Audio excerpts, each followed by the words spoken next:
Hello. Today I'm going to be working through the homework for Chapter 8, and I'm going to do number 1 in each of the 10 exercises so you can see what you're supposed to do. And if you have trouble with other numbers, look at these, kind of go and do likewise. Remember that the ones that are starred have answers in the back of the book, so you can look and see how things are done that way too. So we'll see how it goes. This first one, and this chapter 8 breaks up your sections and has the exercises at the end of each section. So this first one is on page 270, and I'm going to see what I can do up here. I should have done this ahead of time, but I did not. Okay, so each of the following statements identify the subject and predicate terms and name of the form and state the traditional letter designation. So this first one is pretty easy, but it'll get you. Okay, so 8.1, number 1, says no scientists are Baptists.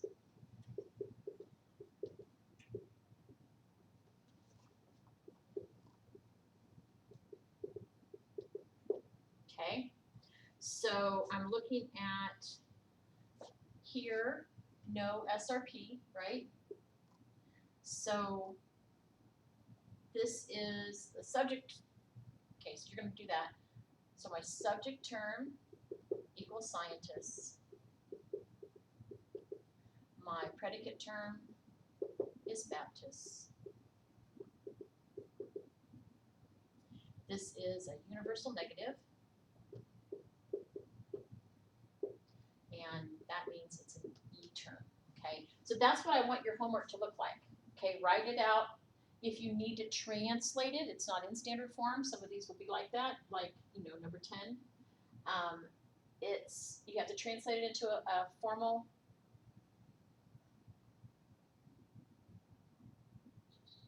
traditional letter designation for each form, okay? So subject, predicate, is it, which one of those 4 is it, and then what's its letter, okay? So not too hard. 8.2,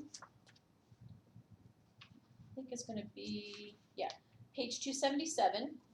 Don't forget to mark your page 275 so you can work on things. Okay, so 8.2 says translate them into standard categorical form and then A, E, I, or O. Okay, so 8.2, number 1, says all Giants fans are fanatical. Makes sense, they're fans, right? Folks. Gotta have that noun there, okay? So Giants fans are my S. Fanatical folks is my P. So this is an all S RP, and that's an A statement, okay? That's what I want you to do for your homework, okay? Every one of you look at on here. So same thing for 8.3. They have the same, not sure why you just didn't, but, follow the instructions given for 8.2. So I'm going to do this one. Only poets are guardians of the soul.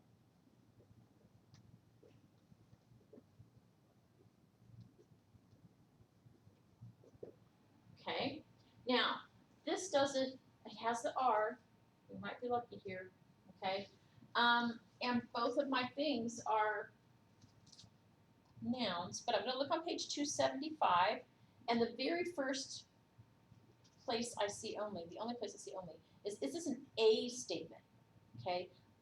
My example, only celebrities are spoiled brats, okay? This is an all SRP. So, only poets are guardians of the soul. So this is all poets are guardians of the soul. So this is my S, this is my P. It's an all S RP, which is an A. Okay? So do yours like that. Anytime you have to translate, do the translating. S and P, give me the right thing. No big deal, right? Easy peasy. Okay? Now, in 8B, we started doing the Venn diagrams, okay? So 8.4 is construct Venn diagrams for each of the following statements. Specify subject and predicate terms. You might need to translate statements into standard form before diagramming. Label your AEIO. Okay, so my number one, no one is exempt from the draft in times of war. No one is exempt from the draft in times of war. Now, there's a lot going on here, right? No one is exempt. Da, da, da, da, da. Okay, so my basic statement here, oops, I'm going to go over here.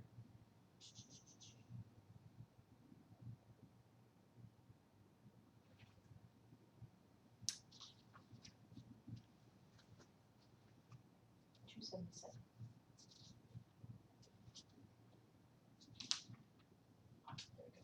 Sorry.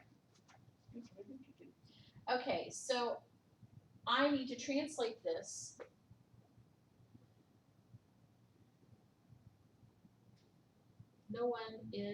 No person is an exempt person, right? No person is no people, no persons are exempt, no one, I like that. No persons are people who are exempt. That will be the whole thing. Okay, so persons, people who exempt, people who are exempted from the draft in times of war. Okay, anyway. So this is my P. So this is a no SRP. That's an E statement. And so it looks like this.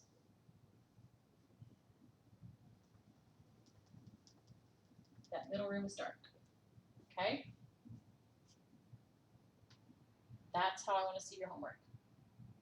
Now, the fun part is figuring out how to do the drawings, the Venn diagrams.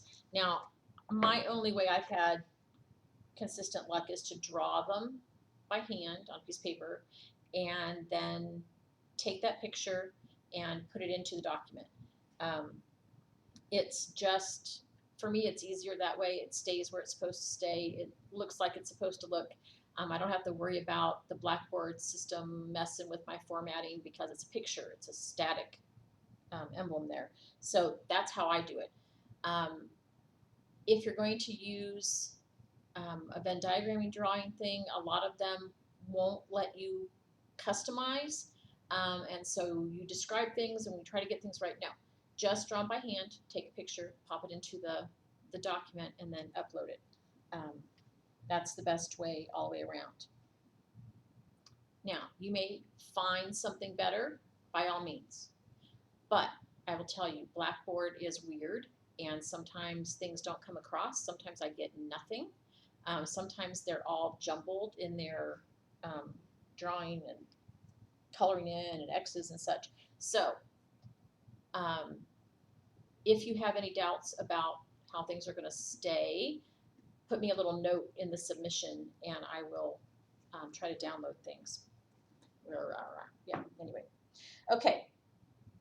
8.5 is very important because it's wanting you to do, basically draw two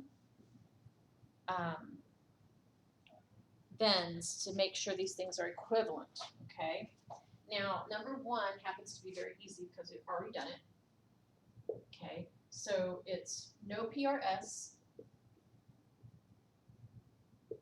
and no SRP.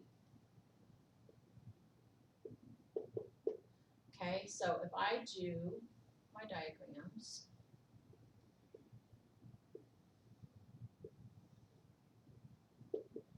okay, no PRS.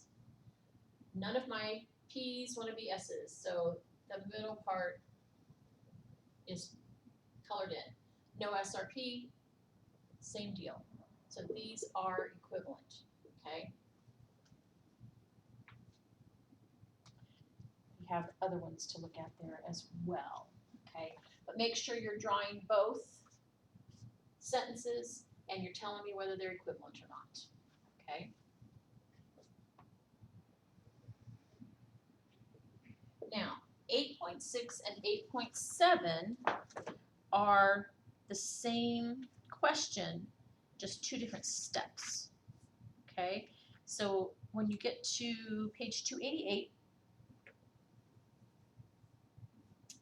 okay, you're going to label the terms, major, middle, minor, and then you're going to translate the argument. That's 8.6, okay?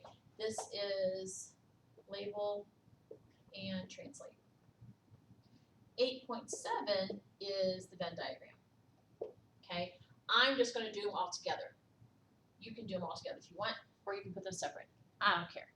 I figure it's already in your brain when you're looking at it there, and so you might as well have it. Okay,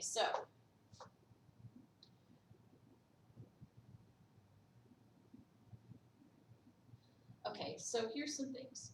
So no apples or vegetables. Now you can write yours out no matter whichever way you like. I want to put one sentence on each line, okay? So I have my argument already syllogized. Some plants are vegetables. So some plants are not apples.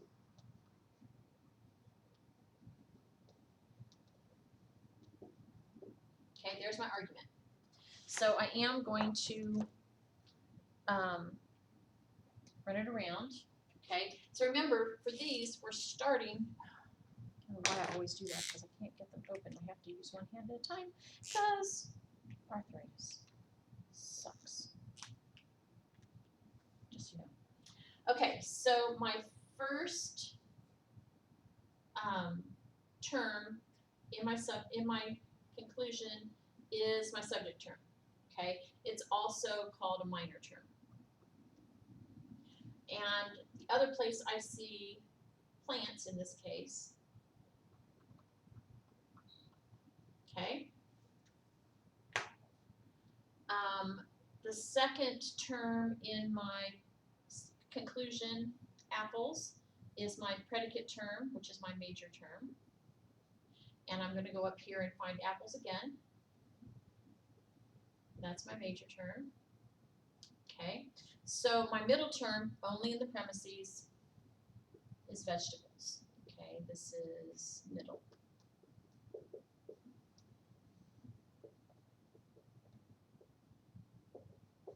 Okay, now I can translate next. So no P R M, some S R M, so some S are not P. Make sure you have that not in there. It's easy to leave out. Okay, so that's 8.6. 8.7 says go back to those things and make a Venn. I'm just going to do it here and get it over with. Oh, we'll see. Oh, hey, it's marginal.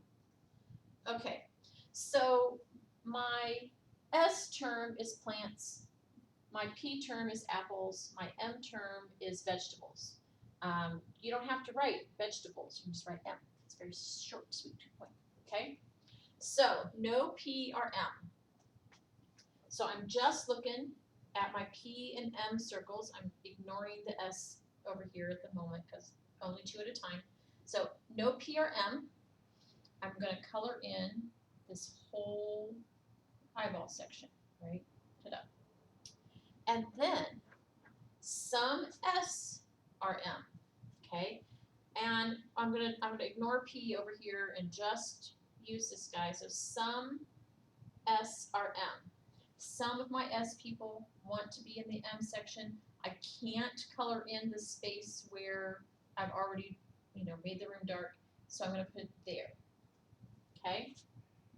Now, can I say this? Yes, I can.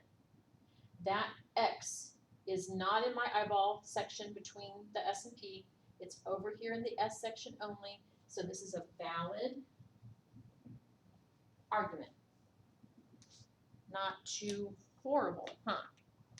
Okay. I should put the things back on because I'm just going to do more. Okay, so if you haven't gotten this, pause it. And, you know.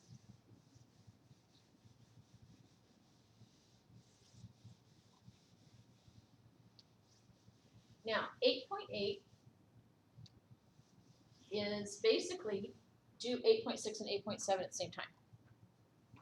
Okay, translate them into categorical syllogistic form, symbolize the argument, draw a Venn diagram with testability. Okay, now this one messes around with us a little bit. Okay, so 8.6, number 1 says, some architectural structures are non-traditional designs. For all houses are architectural structures, and some houses are non-traditional designs. Okay, that little 4 is a premise indicator, okay?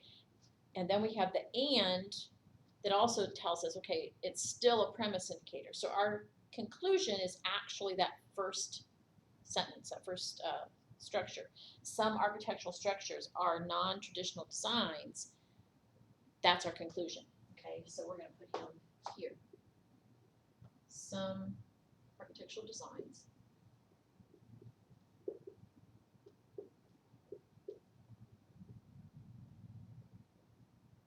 architectural structures. Sorry, structures are non-traditional designs.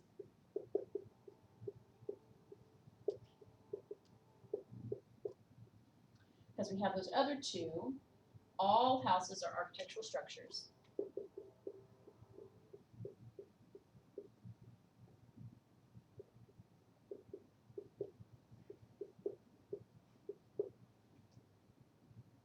And some houses are non-traditional designs.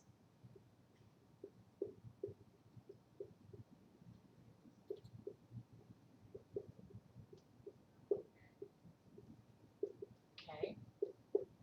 Now, technically, this should be our first and this should be our second because of our major and minor, but it doesn't really matter, just so you know. Okay, so go to my conclusion.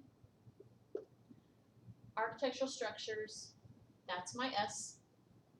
And I go up here, there's my S. Okay. Non-traditional designs are my P. Here's this one. And then my middle term, because it only occurs in the premises, are houses. Okay, M, M. So, all M are S. Some M are P. So, some S are P. Did I get that right? Yes. Everything is all R. Okay. So, I have my stuff. I'm going to draw my triple guide here. M, S, P. Okay, houses, architectural structures, non-traditional designs. Okay, so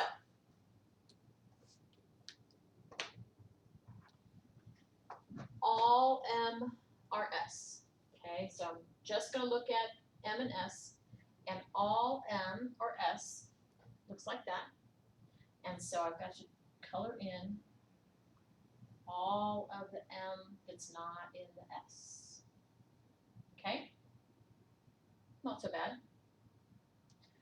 Some M are P. So some of the M's want to be part of the P's. Okay, so I'm not looking at my S here at all. I'm going to put it right there because I can't put it in that part, right? Because that's already colored in. You can't put an X in a part that's already empty. Okay? Now, some SRP looks like that. No, it doesn't. Sorry. Looks like that. Can I say my conclusion from what's already written there? Yes, I have an X clearly in the eyeball spot between S and P, so again, this is valid. Okay, that's what you don't have to use different colors if you don't want, but that's what your homework should look like, okay? Please write out the argument, mark it up, then translate, then check for validity. Always make sure you label it valid or non-valid or you lose 2 points. You know, that's just how it works. Okay, I'm going to move on to 8.9 and 8.10, which is our square of opposition and categorical equivalence. Okay, so I'm going to make these guys go away.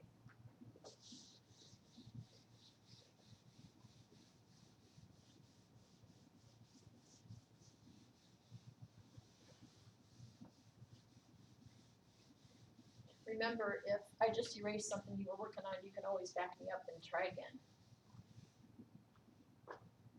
It's the beauty of, this stuff. Okay, in exercise 8.9, it says for each of the following pairs of standard form statements, determine the truth value of the second statement, assuming the first one is true. Okay, so 8.9, this is the square. Use the square.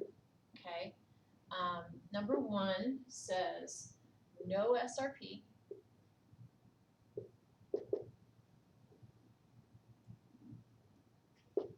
And then some S are not P.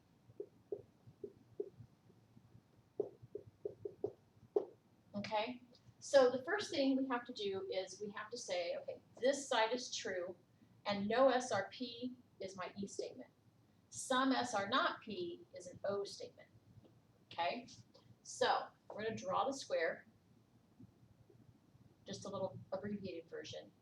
So A, E, I, O. Okay, we're starting here, and we can't go straight to O because there is no line there in the one we have. So I'm going to go from E to I. So this one starts out true. This one has to be false. And then this one has to be true. Okay, because they can't both be false. Is that right? This is why I always have my stuff out to look at, because otherwise I'm an idiot. Well, not an idiot, just memory-wise sucks. There it is. Okay, so if I start out at E, O is true. There we go. Now, that's my drawing, okay? Make it easy for me. This is the one I want you to look at. It's true because it does this, okay? Now, if I'm going to write it out, okay, since E is true, I is false because they're contradictories.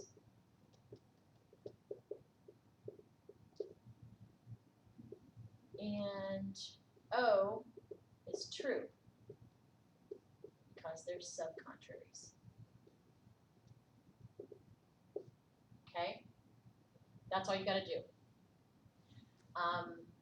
And if you start with A or E, you're going to get a definitive answer. If you start with I or O, you may have indeterminate, the true-false thing. So it just depends. Okay? Not too horrible. Now, exercise 8.10 has 3 different sections. So ding, turn the page so you can see that there are 3 different sections. I'm on page 293 and 294. And 8.10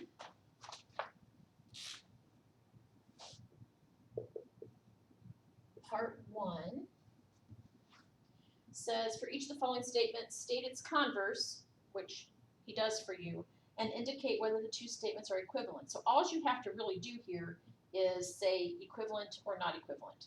Okay, so number 1, some men are students.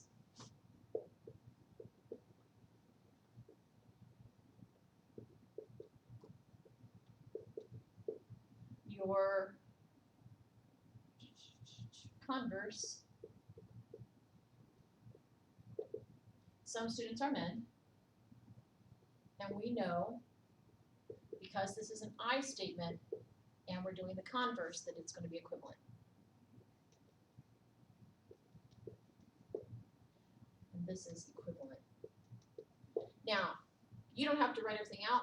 You can just tell me it's equivalent I statement. Okay? And then go down the list. Okay? I don't know which one I gave you, but number 2 says all writers are storytellers. Converse, all storytellers are writers. This particular way, isn't A equivalent for a converse? No. I don't even have to look. No. Okay, so make sure that you're looking at these things correctly and that you're figuring them out based on their type. Okay? Not so much when it makes sense logically in your head or not, but this is what's true. Okay? Part 2 says write the obverse. Okay?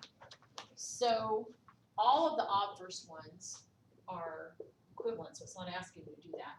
Say make an obverse. Okay? So some men are morons. I didn't write that. I didn't make that. Okay, so for an obverse, okay, for the obverse, we replace the predicate term with its complement and switch the qualities. Okay, so non-morons, and they're not. Okay, some men are not non-morons. Okay, that's our piece. So we're giving the complement, we're changing from positive to negative. That's it. That's what we're gonna do for that. And then part 3 says do what it says, right? Derive its converse, obverse, or contraposition as indicated and determine if they are equivalent. So number 1 says no SRP. They made it easy for us too. They just give us the letters. And we want to do the converse. Okay, so this is an E statement, right? So we know it's already going to be equivalent. Okay, so all we do with a converse is flip the S and the P. So no P or S, and it is equivalent. Okay, not so horrible. Of course, some of the other pieces may be a little more complex than number 1, but this gives you an idea of what you're supposed to do and how I want it to look, and you can go and do likewise. Again, if you have questions about any of these or any of the other ones, of course, you can always email me. So have a great day.